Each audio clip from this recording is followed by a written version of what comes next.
Right, guys. I'm gonna be doing a bit of gaming. Counter-Strike 2 is available on the Steam Deck. If you're looking for it, go to your store. Go to the main store thing. Go to categories.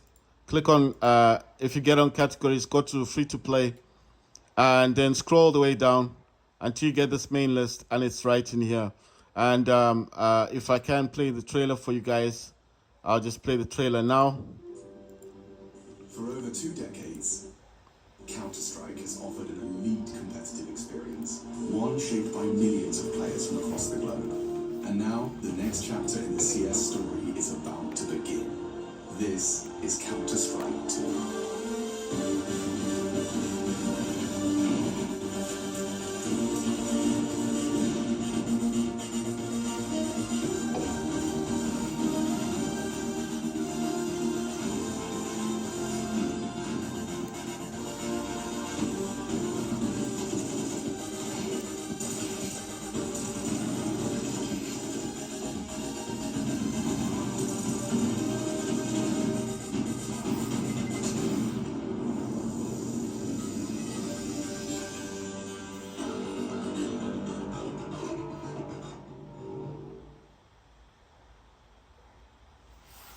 Right, so that was the first trailer, guys.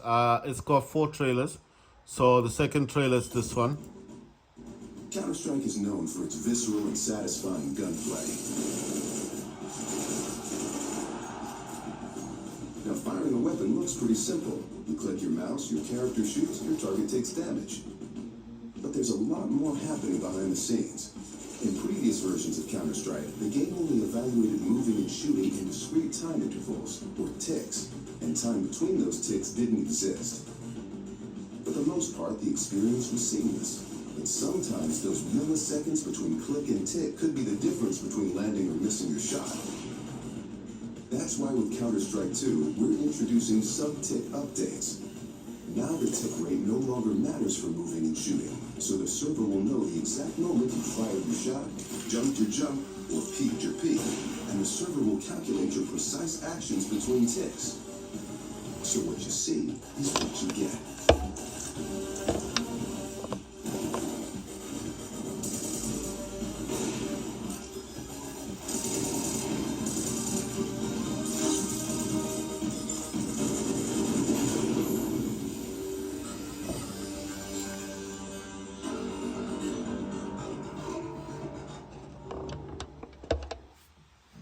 Right, so that was the second trailer. I'll play the other trailers.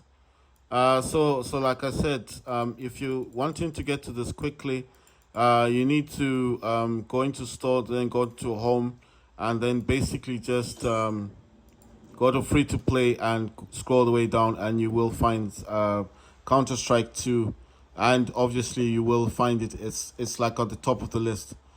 I'm just surprised that they didn't actually put it on the headline. So I think FC 24 is the one that's taking the headline. I'm just wondering why there's no sound in this. Let me check my speakers.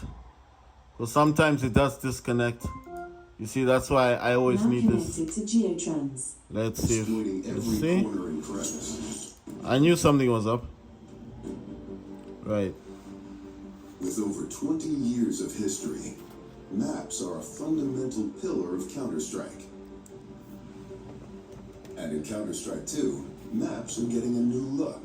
But don't worry, you can still bring along your countless hours honing strategies and exploiting every corner and crevice. We took 3 approaches to improving maps while retaining their rich legacy. First, there are touchstone maps. Classic maps with solid foundations that players can use to evaluate gameplay changes from CSGO to Counter-Strike 2. These have improvements to lighting and character read, but otherwise haven't been changed. Next, we have upgrades. These are maps that use new Source 2 lighting, including a physically based rendering system that produces realistic materials, lighting, and reflections. And finally, overhauls. The oldest maps have been fully rebuilt from the ground up, leveraging all of the Source 2 tools and rendering features. These tools will be available for community map makers to make it easier to build, experiment, and iterate. With upgrades to lighting, player read, and materials in Counter-Strike 2, even the familiar will feel brand new.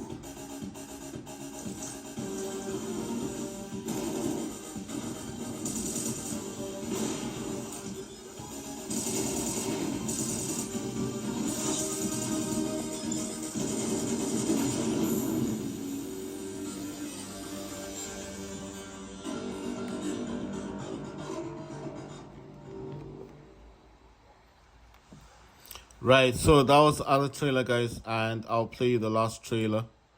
And this is the fourth trailer. In a Counter-Strike match, information can mean the difference between success or failure. As a result, smoke grenades have become a cornerstone of team tactics. With Counter-Strike 2's new game engine, we've evolved smokes and made them dynamic. Smoke grenades now create volumetric 3D objects that live in the world. Now, not only do all players see the same smoke regardless of position, but the smoke can interact with the environment in interesting ways. It reacts to lighting, grows to fill spaces naturally. The shape of the smoke cloud can be pushed and carved by bullets and grenades.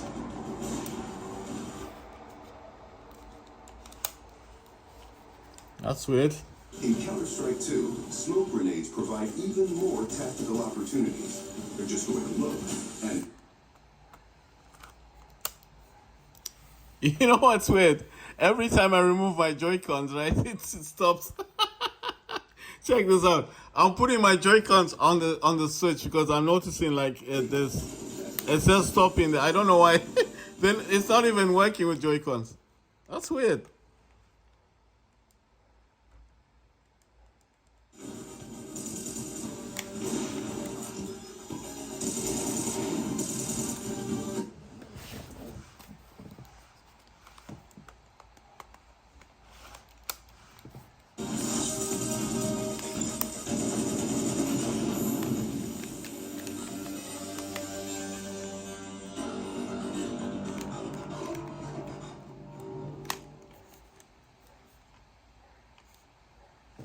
Right, so that was the last trailer for Counter-Strike 2. Like I said, it is available on right, guys. So like I said, I just wanted to show you how to get Counter-Strike 2. There is an update on Call of Duty Modern Warfare 2. If you play Call of Duty Modern Warfare 2, I'm just saying there is an update. So if you guys want to download that and get into it, then there is an update. I think the main reason why it was stopping is because, you know what, where I've got, okay, let me just put the DualSense thing here. Where I've got this DualSense, it moves a bit, and then obviously, like what I'm trying to say, when it moves, it's like, I have it next to me, so when it's moving, if the touchpad touches, it's like a mouse that acts like a mouse, and obviously if the triggers are touching, it can actually stop.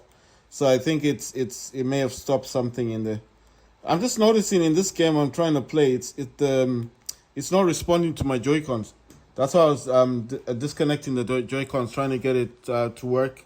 I mean, trying to get it to respond to the Joy-Cons. Right. So like I said, on the other Steam Deck, it's not yet done with. It's on 7.1 gigabyte for Counter-Strike 2. Like I said, they do transfer to one another. So as long as this is downloading, that's why I decided let me play a game like War Robots and try and get that working. Right, so I was having a bit of an issue with my Joy-Cons. That's why. This is a game I do play. It's called Vigor. If you guys have ever heard of Vigor, it's a stealth game. It's very good game to play. But like I said, I was having issues with the Joy-Cons. So I think when I was removing them, I noticed that it was actually stopping the Steam Deck.